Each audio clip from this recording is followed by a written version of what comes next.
ศพรจบภายในวันเดียว13กันนั้นเป็นผลอานิสงส์ให้ผู้ที่ฟังพระธรรมเทศนานั้นได้รับพระอานิสงส์บุญอันยิ่งใหญ่ปิดอบายเรียกว่าเข้าสู่กระแสแห่งพระนิพพานมีสุขติสวรรค์เป็นที่ไปในเบื้องหน้าดังนั้นวันพรุ่งนี้ก็ขอเชิญชวนญาติโยมท่านสาธุชนทั้งหลาย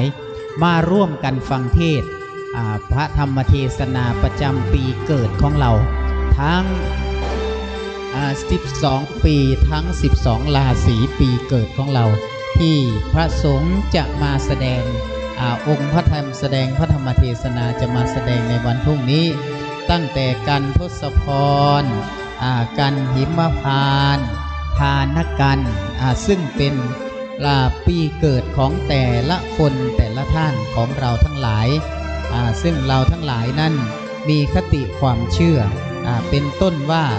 เราเกิดปีชวดคือปีหนู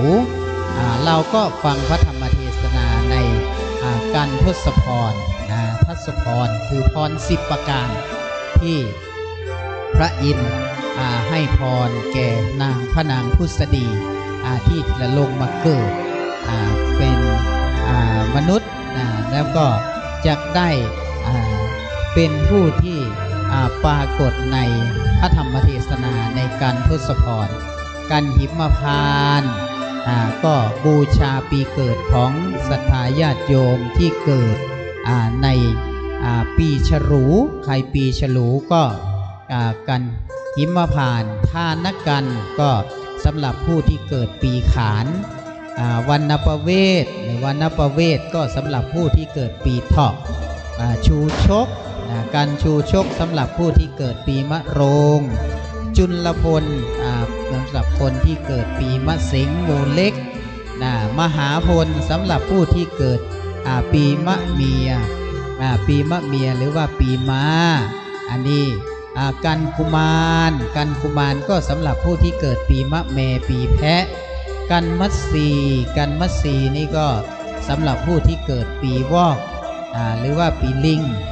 สักบันนี้ก็เป็นของผู้ที่มีปีเกิดในปีรักกาหรือว่าปีไก่มหาราชก็สำหรับผู้ที่เกิดปีจอหรือว่าปีหมาฉะกษัตริย์อันนี้ก็สำหรับผู้ที่เกิดปีกุลและนครกันที่12กันที่13กันนครกันอันนี้ผู้ที่รวมชะตาปีเกิดของทุกคนทุกท่านมีโอกาสมาธรรมเทศนาว่าที่เรามาอาจจะวันพรุ่งนี้ไม่มีเวลาวันนี้เราก็สามารถที่จะบูชาราศีปีเกิดแล้วก็เอามาแขวนไว้ในซุ้มชะตาเพื่อที่จะสืบชะตาในวันพรุ่งนี้ในวันพรุ่งนี้นั้นก็จะมีพระธรรมเทศนาสำหรับสืบชะตาให้กับญาติโยมทั้งหลายที่นำชะตาราศีปีเกิดมาแขวนไว้เป็นตุงเรียกว่าตุงเงินตุงทองราศีปีเกิดเอามาแขวนไว้ที่ซุ้มสืบชะตาแล้วก็อธิษฐานไว้ว่าขอให้เรามีดวงชะตาราศีที่ดีที่เจริญรุ่งเรืองต่อไปในวันข้างหน้าก็สามารถที่จะบูชาตุงราศีปีเกิดเขียนชื่อนามสกุลอายุวันเดือนปีเกิดของเราเกิดปีไหนก็เขียนปีนั้นแล้วนำมาอธิษฐานแขวนไว้ในซุ้มชะตาวันพรุ่งนี้พระสงฆ์จะแสดงพระธรรมเทศนาชะตาปีเกิดของทุกคนทุกท่านให้เป็นสิริมงคลแก่ตัวตนของท่านสาธุชนทั้งหลายที่มีปีเกิดในปีต่างๆตั้งแต่ปีชวดปีหนูฉลูวัวขานเสือเถาะกระต่ายมารงงูใหญ่มาเสงงูเล็กมาเมียม้าแมแพะแล้วก็จอคุณต่างๆเหล่านี้ เป็นปีเกิดของพวกเราที่เชื่อกันตามคติความเชื่อของเราตามคติความเชื่อของเราที่เราบูชาตามนัยยะความเชื่อของเราที่ปรากฏอยู่วันนี้อันนั้นนี่คือเป็นสิ่งเป็นประเพณีที่เกิดขึ้นในประเพณียี่เปงหรือว่าวันลอยกระทงวันลอยกระทงทางภาคกลางเขาว่าวันลอยกระทงที่เรานี้ภาคเหนือเราล้านนาเราเรียกว่าประเพณียี่เปงยี่เปงนี้ได้ทั้งลอยกระทงได้ทั้งถวายประทีปโคมไฟสีสายต่างๆบูชาทั้งพระเกศแก้วจุฬามณีที่พวกเราได้สักการะบูชามีองค์พระสัมมาสัมพุทธเจ้ามีพระรัตนตรัยเป็นที่พึ่งของเราทั้งหลายเราก็ทำการบูชาด้วยการถวายโคมเขียนชื่อวันเดือนปีเกิดถวายโคมไว้เสร็จแล้วพรุ่งนี้เขาก็สืบชะตาเราถวายเขียนตุงราศีปีเกิดมาไว้เขาก็สืบชะตาให้เราวันพรุ่งนี้ด้วยพระธรรมเทศนาที่เป็นเวสสันดรชาดกดังที่วัดโลกของเราได้ทำให้กับญาติโยมทั้งหลายเป็นประจำทุกปีเพราะฉะนั้นใครที่มาวัดโลกโมลีปีนี้จำไว้เลยว่าปีหน้าเราจะได้มาอีกนะเราจะต้องมาลอยกระทงมาถวายโคมมาถวายตุงปีเกิดมาสืบชะตาเอาเลิกเอาชัยให้กับชีวิตของเราให้เป็นเลิกเป็นชัยให้เป็นมงคลแก่ชีวิตให้เป็นมงคลเป็นพลังในการที่จะทำหน้าที่ทำการงานในการจะประกอบธุรกิจต่างๆอธิษฐานเอาบุญกุศลเป็นเครื่องส่งเสริมให้เราได้พบกับความสุขความสำเร็จในชีวิตในครอบครัวของเรามีความสุขด้วยการได้บูชาพระรัตนตรัยเรียกว่าคุณพระรัตนตรัยปกปักรักษาของเราให้เรามีความสุขเราบูชาดีเราถวายดีเรามีศรัทธาดีเราก็จะได้สิ่งดีๆตอบแทนสิ่งดีๆเหล่านี้เป็นเพราะเราเป็นผู้ทำเองเราเป็นผู้ขวนขวายเองใครที่ขวนขวายทำความดีเราก็จะได้สิ่งดีๆตอบแทนเรียกว่าเป็นสิ่งที่เกิดขึ้นและมีอยู่เป็นสัจธรรมความจริงในชีวิตของเราทั้งหลายองค์สมเด็จพระสัมมาสัมพุทธเจ้าสอนให้เรามุ่งมั่นทำความดีดังที่ปรากฏในหัวใจของพระพุทธคำสอนในพระพุทธศาสนาเรียกว่าเว้นทำความชั่วมุ่งมั่นทำความดีชำระจิตใจของเราให้ผ่องใสเว้นการทำชั่วทั้งปวงมันทำความดีตั้งอยู่ในศีลถวายทานเจริญภาวนานี้เป็นสิ่งที่สมเด็จพระสัมมาสัมพุทธเจ้าของเราทรงแสดงทรงประกาศให้กับพระสงฆ์สาวกทั้งหลายให้นำไปอบรมสั่งสอนให้นำไปเผยแผ่พระพุทธศาสนาบอกว่าหัวใจสำคัญของคำสั่งสอนในพระพุทธศาสนาเหล่านี้ที่เรียกว่าโอวาทปาติโมกข์นั้นคือการที่ให้พุทธศาสนิกชนเราท่านทั้งหลายเว้นจากการทำความชั่วทั้งปวงทั้งทางกายทั้งวาจาทางใจและมันทำความดีสั่งสมความดีให้มากๆด้วยความดีทางกายด้วยความดีทางวาจาและความดีทางใจตลอดจนถึงการรู้จักชำระกิเลสชำระเครื่องความโลภความโกรธความหลงอันเป็นกิเลสเครื่องเศร้าหมองทั้งหลายทำจิตใจของเราให้บริสุทธิ์ผ่องใสนี่เป็นคำสั่งสอนในทางพระพุทธศาสนาที่องค์สมเด็จพระสัมมาสัมพุทธเจ้าทรงตรัสให้กับพระสงฆ์สาวกอรหันตสาวกตั้งแต่ 2,500 กว่าปีผ่านมาแล้ว นับจนวันนี้ก็ 2,600 ปีมาแล้วเรายังตั้งมั่นศรัทธา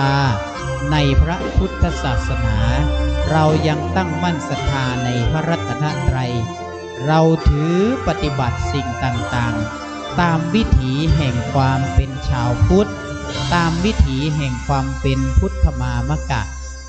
ในประเพณีวัฒนธรรมต่างๆอย่างเช่นการลอยกระทงเราก็บูชาขอขมาต่อแม่น้ำคงคาต่อแม่น้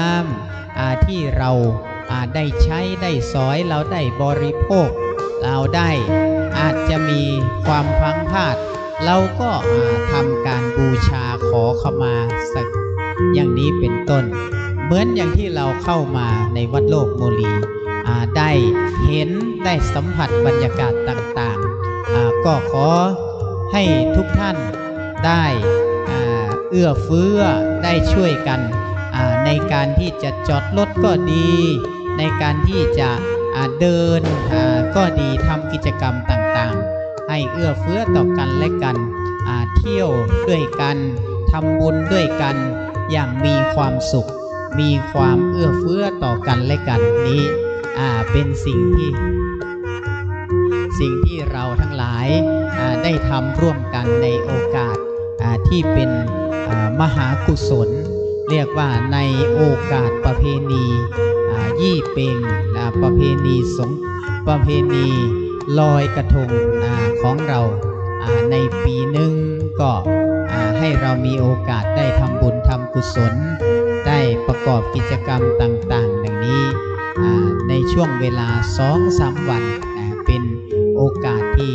เราทั้งหลายจะได้ประกอบกิจที่เป็นบุญเป็นกุศลให้เกิดกับตัวเราให้เกิดกับจิตใจของเราให้มีความเบิกบานแช่มชื่นให้มีความสุขจากการได้สร้างบุญสร้างกุศล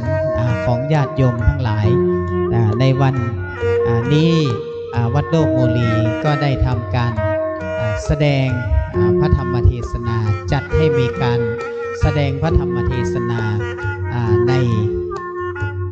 คาถาต่างๆที่จะปรากฏในพระธรรมเทศนาในเวสสันดรชาดกเป็นต้นว่าในวันนี้เริ่มแสดงพระธรรมเทศนาในปฐมมาลัยหรือว่ามาลัยเก้าประกอบไปด้วยการที่พระมาลัยได้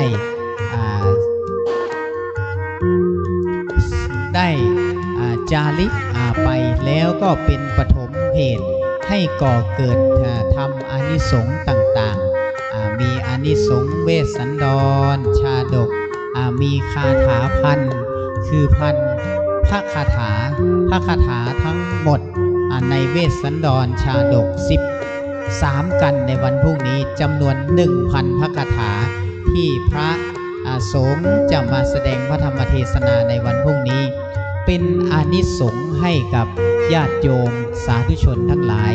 ได้เป็นบุญเป็นกุศลปกปักรักษาสืบชะตาเสริมบารมีให้กับทุกท่านที่ได้มา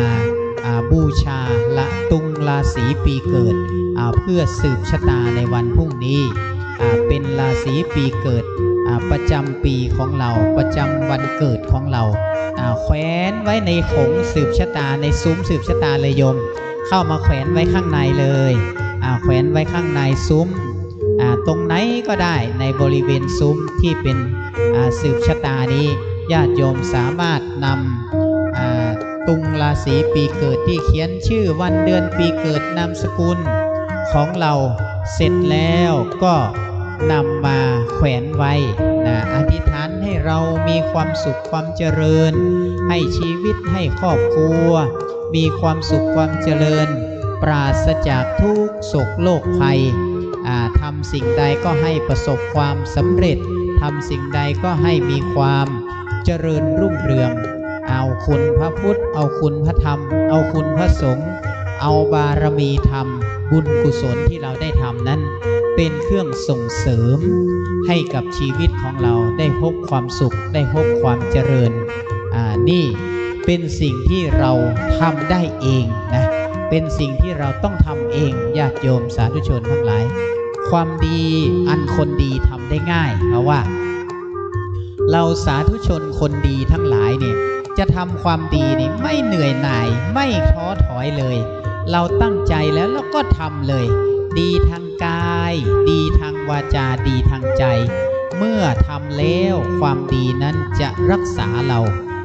พุทธเจ้าพุทธองค์ของเราตรัสไว้ว่าธัมโมหเวรคติธรรมจารีเรียกว่าพระธรรมหรือว่าธรรมะนั้นย่อมรักษาผู้ประพฤติปฏิบัติธรรมไม่ให้ตกไปในที่ชั่วธรรมะก็คือความดีเราทำความดีเราก็จะไม่ตกไปในฝ่ายชั่วเราก็จะไม่ตกกับไปกับความลำบากเดือดร้อนบุญกุศลเหล่านั้นจะส่งเสริมให้เราพบกับความสุขพบกับความสำเร็จพบกับสิ่งที่ดีๆในชีวิตของเราเราต้องการสิ่งดีๆเราก็ต้องสร้างเหตุที่ดีเมื่อเราสร้างเหตุที่ดีมันก็เป็นแรงจูงใจมันก็เป็นแรงผลักดันให้เราทำหน้าที่ให้เราท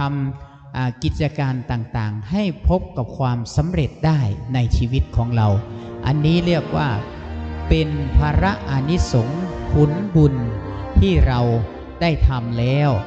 บุญที่เราได้ทำแล้วเราก็อธิษฐานให้เป็นบารมีให้เราให้ครอบครัว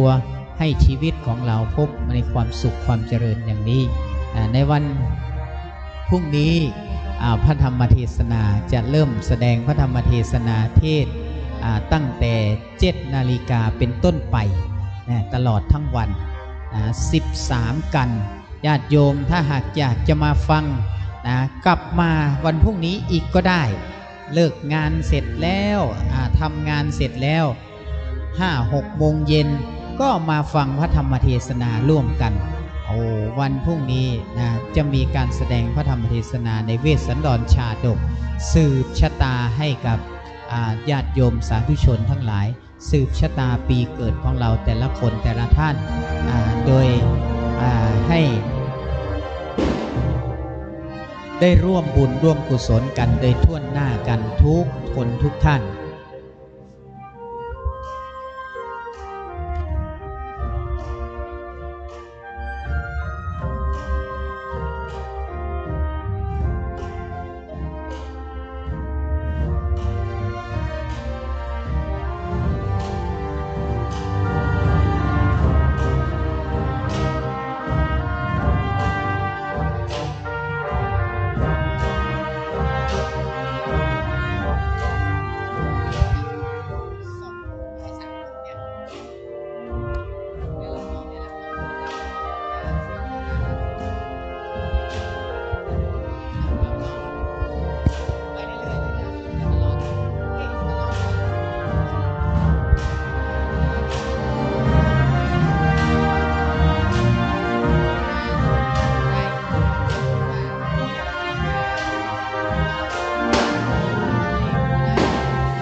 วันพรุ่งนี้ก็พระธรรมเทศนามาแล้วนางฟ้าประจำบุญวันนี้นะอันนี้วันนี้มาเตรียมตัวไว้พรุ่งนี้มาแต่เช้านะ7 โมงเช้า7 โมงเช้าเริ่มกันที่1เริ่มทศพรหรือว่าเริ่มทศพรกันที่1เวลา7 โมงเช้าต่อไปจนถึงหิมพานต์ธนกันวรรณประเวศชูชกจุลพลมหาพลกุมารมทีสักบันมหาราชสักกติแล้วก็สักบันสักกติ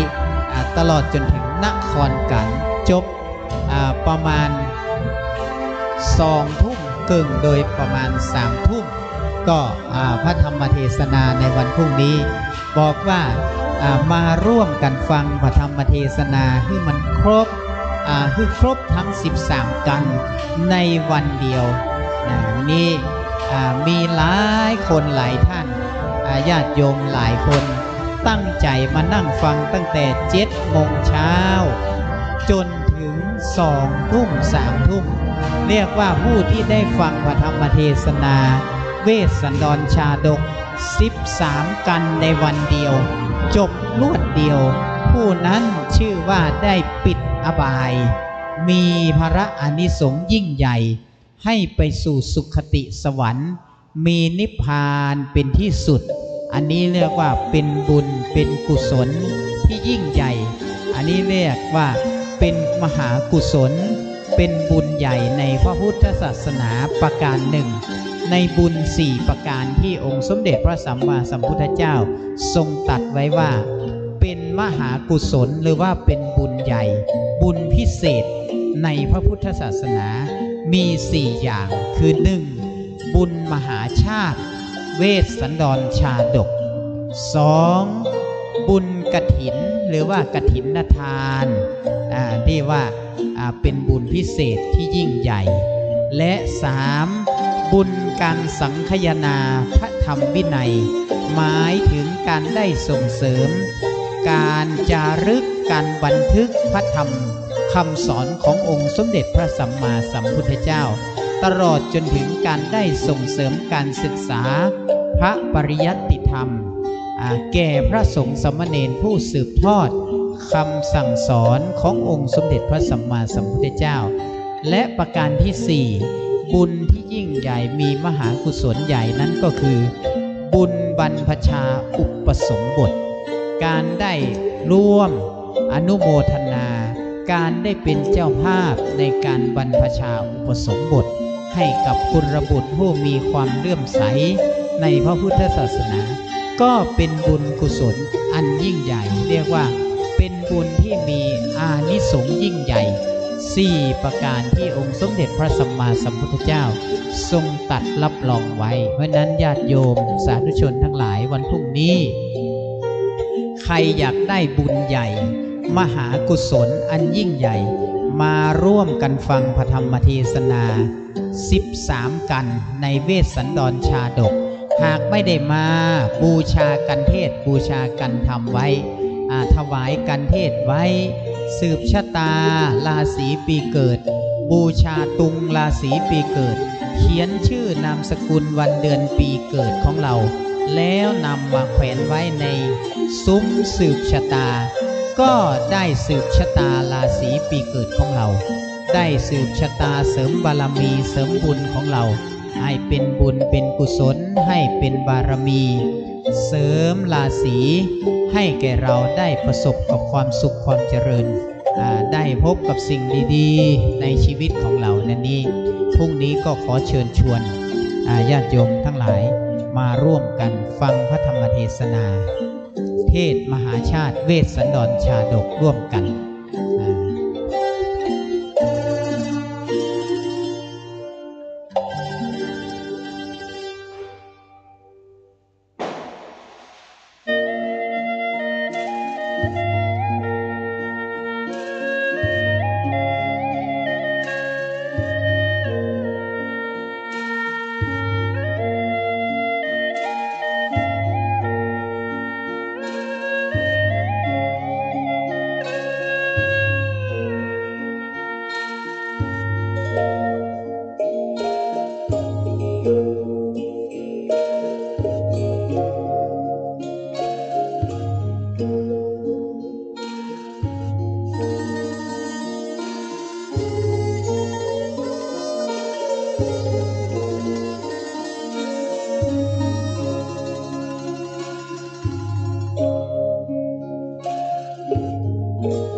ญาติโยมหากจะมาแขวนโคมหรือว่า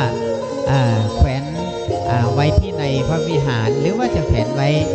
บูชาธรรมที่ซุ้มชะตาก็แขวนได้นะไปแขวนได้ไปขอเหล็กขอตะขอกับไม้กับน้องสามเณรข้างล่างนะ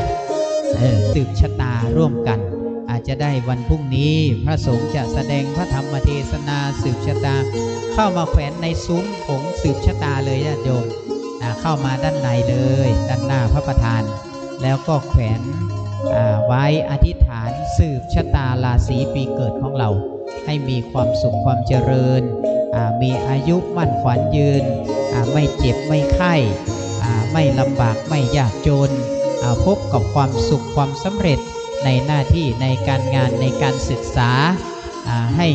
มีคนรักคนชอบใจคนพอใจเทวดารักใคร่ขอบุญกุศลที่เราได้ถวายทานบุญกุศลที่เราได้ถวายบูชากันเทศมหาชาติเวสสันดรชาดกนี้เป็นพระอานิสงส์ให้กับเราพบกับความสุขความเจริญอย่างที่องค์สมเด็จพระสัมมาสัมพุทธเจ้าตรัสไว้ให้แล้วว่าอานิสงส์แห่งเวสสันดรนี้ยิ่งใหญ่นะก็นอกจากเราแล้วนักท่องเที่ยวต่างๆที่เดินทางเข้ามาก็เป็นอันได้ชื่นชมได้ดูว่าเวทีประเพณีวัฒนธรรมของเราท่านทั้งหลายเหล่านั้นก็เห็นก็เรียกว่าประเพณีของเราในวัฒนธรรมของเราก็สร้างบุญสร้างกุศลตามโอกาสตามประเพณีเราก็ต้องสร้างต้องทำด้วยตัวของเราเองเราทำแล้วจะเป็นพลังแห่งบุญกุศลได้ส่งเสริมให้เราได้ถึงความสุขความสำเร็จในชีวิตในหน้าที่ของเราบูชาตุงราศีปีเกิดเขียนชื่อนามสกุลวันเดือนปีเกิดของเราแล้วมาอธิษฐานไว้สืบชะตาประจำปีเกิดของเราแขวนในซุ้มสืบชะตาเลยโยมเข้ามาข้างในได้เข้ามาในซุ้มสืบชะตาแขวนไว้วันพรุ่งนี้นั้นจะมีการแสดงเรามีความเชื่อในความเป็นพุทธศาสนิกชนของเรานั้นราศีปีเกิดของเรามีแต่ละปีตั้งแต่ปีชวดหนูฉลูวัวขานเสือเถาะกระต่ายมะโรงงูใหญ่มาเซ็งงูเล็กมาเมียม้ามาแม่แพะจอกุลละกาอย่างนี้จน12ปี12ราศีนี่เราเป็นความเชื่อของเราที่เราจะได้บูชาเรียกว่าปีเกิดของเราก็ตรงกับพระธรรมเทศนาที่เป็นมหาเวสสันดรชาดกในปีต่างๆนั้นประการเป็นวันธรรมเทศนาประจำราศีของผู้ที่เกิดปีชวดหิมพานต์ก็เป็นปีของผู้ที่เกิดปีฉลูทานกันก็เป็นปีราศีปีเกิดของผู้ที่เกิดปีขานหรือว่าปีเสือวรรณประเวศก็เป็นราศีปีเกิดของผู้ที่เกิดปีอาทของผู้ที่เกิดปีจอของผู้ที่เกิดปีจอปีหมาใครที่เกิดปีจอก็บูชากันมหาราชนะแล้วฉะกษัตริย์ก็สำหรับผู้ที่เกิดปีกุลและการนครกันก็สำหรับทุกคนที่รวมชะตาปีเกิดของเราที่เรานิยมฟังพระธรรมเทศนาอย่างนี้เราวันนี้มีโอกาสเข้ามาไหว้พระมีโอกาสเข้ามาทำบุญในโอกาสวันประเพณียี่เปงลอยกระทงวัดโลกโมลีก็เจริญพรญาติโยมทั้งหลายบูชาตุงราศีปีเกิดเขียนชื่อวันเดือนปีเกิดมาแขวนไว้ในซุ้มสืบชะตาเพื่อวันพรุ่งนี้จะได้สืบชะตาราศีปีเกิดของเราให้เป็นสิริมงคลแก่ชีวิตแก่หน้าที่แก่การงานแก่การศึกษาให้ชีวิตเราพบกับความสุขความสำเร็จความเจริญรุ่งเรืองทำสิ่งใดที่ยากก็เป็นง่ายท ทำสิ่งใดที่มันง่ายก็สำเร็จโดยเร็วอย่างนี้เป็นต้นนี่ก็เรามาร่วมกันทำบุญร่วมกันบูชาอย่างเช่นมาเขียนโคมบูชาพระเกศแก้วจุฬามณีจุดประทีปประทีปน้ำมันประทีปโคมไฟต่างๆเหล่านี้เราจุดประทีปบูชาพระเกศแก้วจุฬามณีบูชาพระรัตนตรัยเรียกว่าพระพุทธพระธรรมพระสงฆ์แล้วก็เอาคุณกุศลเหล่านี้ให้เกิดเป็นความเป็นสิริเป็นมงคลแก่ชีวิตของเราให้มีความสุขให้มีความเจริญให้อยู่ปราศจากความทุกข์ความโศกต่างๆให้เราเป็นผู้ที่เป็นไปด้วยความดีด้วยอานุภาพแห่งบุญกุศลที่เราได้ทำนั้นในโอกาสนี้ทางวัดโลกโมลีก็ได้ทำกิจกรรมที่เป็นทางทำบุญทำกุศลให้กับญาติโยมทั้งหลายได้ร่วมกันทำนอกเหนือจากเราได้เห็นในประเพณีวัฒนธรรมญาติโยมบางทีอาจจะมาจากทางภาคกลางบางทีอาจจะมาจากทางภาคต่างๆของประเทศไทยนี้อาจจะไม่เคยเห็นประเพณีทางภาคเหนือนี่แหละคือประเพณีเทศมหาชาติของภาคเหนือของล้านนาโดยเฉพาะอย่างยิ่งในจังหวัดเชียงใหม่และ8จังหวัดภาคเหนือการเทศมหาชาติเวสสันดรชาดกหรือเรียกว่าการตั้งธรรมหลวงอันนี้วัดโลกโมลีของเราทำมาเป็นประจำตลอด20 ปีที่ผ่านมานี้มิเคยขาดเลยญาติโยมทั้งหลายที่มา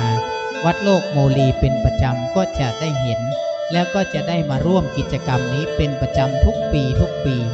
ในวันลอยกระทงเราก็จะมาร่วมกันทำประเพณีนี้ฟังเทศจุดประทีปโคมฟ้าสีสันที่คมล้านนาเราประดับแล้วให้ญาติโยมทั้งหลายได้เกิดความสุขทางตาเรียกว่าตาเห็นแล้วเป็นชื่นใจ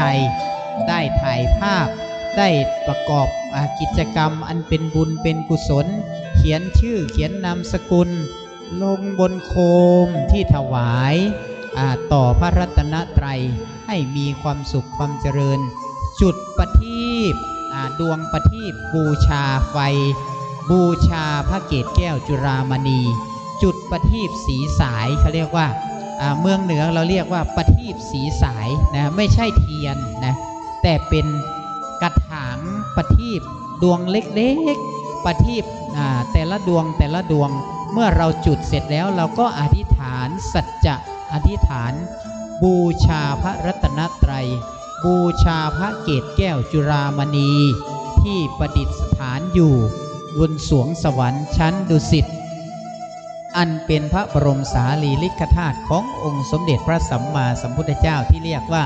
พระเขี้ยวแก้วขององค์สมเด็จพระสัมมาสัมพุทธเจ้าเป็นที่บรรจุไว้บนพระเกศแก้วจุฬามณีเรียกว่าพระเกศแก้วจุฬามณีนี้เราบูชาด้วยคติอย่างนี้ด้วยการจุดประทีปสีสายด้วยการถวายโคมบูชาโคมแล้วก็มีอีกความเชื่อหนึ่งนะญาติโยมท่านสาธุชนทั้งหลายสิ่งนี้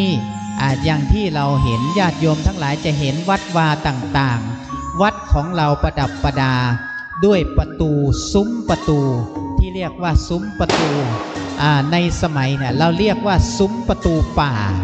คือในคราวที่พระ